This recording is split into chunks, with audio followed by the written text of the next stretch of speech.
Good morning, it's Karen at Simply Living for Him. I'm here to do my daily encouragement video from God's Word.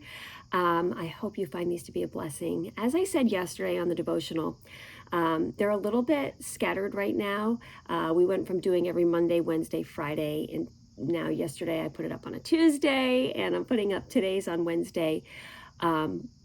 But I need you to bear with me because they may not be exactly 3 times a week right now. Sometimes there may be one, sometimes there may be more, sometimes there may be 3. I'm just trying to get into a new rhythm with our current season of life. I've just transitioned, having one son away at school, 2 now homeschooling at home. One is a senior. And I just took on a new ministry position at my local church, which is like a dream come true, really. I'm super excited about that.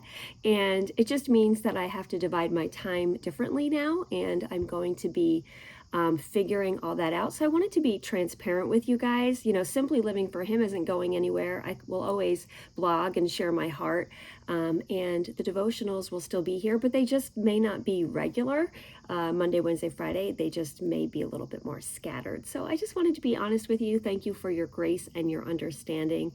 As I said on the devotional yesterday, we dropped my son off at school this weekend, and it was amazing how much peace I had about it.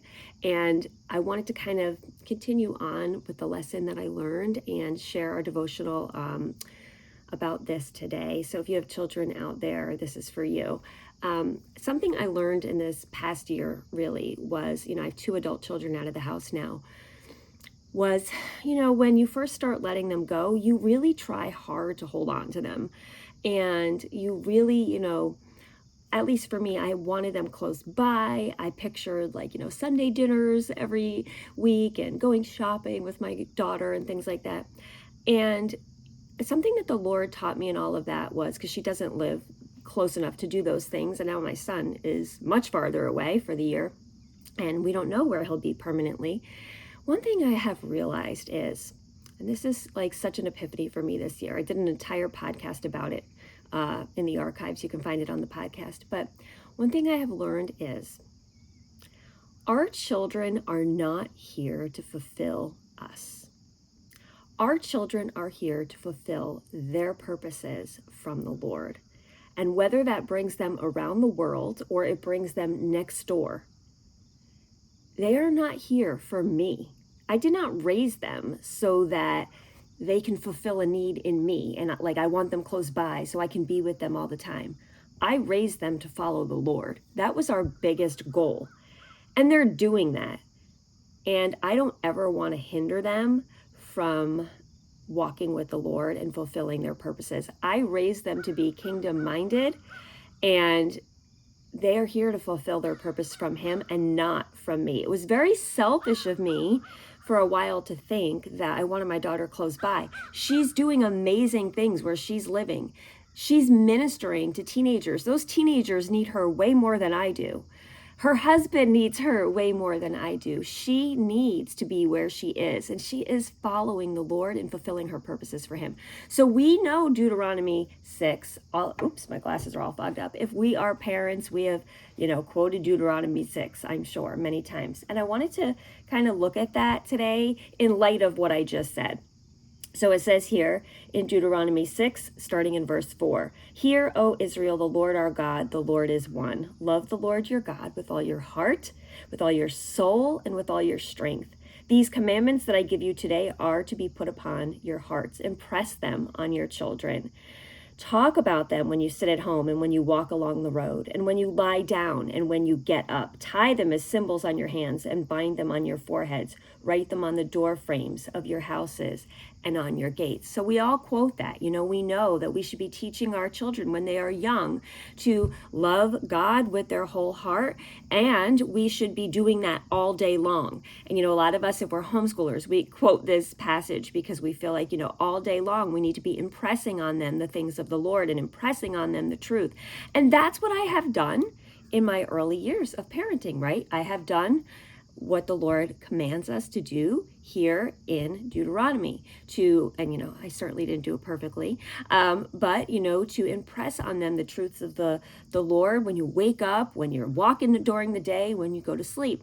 But then if we keep going in these verses, it says, when the Lord your God brings you into the land he swore to your fathers, to Abraham, Isaac, and Jacob, to give you a land with large, flourishing cities you did not build, houses filled with all kinds of things you did not provide, wells you did not dig, and vineyards and olive groves you did not plant, then when you eat and are satisfied, be careful that you do not forget the Lord, who brought you out of Egypt, out of the land of slavery. So it's like when we're prosperous, it's very easy to forget the Lord. And, we want him to be our everything. We love him with our whole heart, our whole soul, whole mind, whole strength. We teach that to our children, and we don't make idols of things in the world. But I also want to remind you, don't make idols of your children or of your family. And don't think that, they have to, like I said, stay close to fulfill you. We want them to fulfill what it says here in Deuteronomy 6 in the beginning. The Lord your God is one. Love him. Love the Lord your God with all your heart, soul, and with all your strength. And he is first in our lives. And if we're teaching our children that he is first in their lives, guess what? We cannot be first in their lives. We want them to go and flourish. We want them to go and thrive. We want them to go and love the Lord with all their strength, and then to share that with a world that needs to know that truth. It says here, if you continue on, starting in verse 13, fear the Lord your God, serve him only, and take oaths in his name. Do not follow other gods, the gods of the peoples around you. For the Lord your God who is among you is a jealous God, and his anger will burn against you and destroy you from the face of the land. We are not to have idols. We are not to, as parents, as children of God, us, we are still to love the Lord our God first. We are not to make idols even of our children and say, oh, I want them to do this so I will be with them. For a while I was like, I want my daughter close. I want to be with her every day. I am not to make an idol even of my children. She has to love the Lord first and follow him wherever he takes her. Our children are here to fulfill their purposes in God. They are not here to fulfill us. And so I just thought that was a huge lesson that I learned this year, because we have to realize that ultimately our children, we want them to love God first and foremost. And if they're doing that, then they can't be here trying to please us first. They have to please him first. Now, if they're walking with him and they're living close by and you have them in your life every day, that's a huge blessing.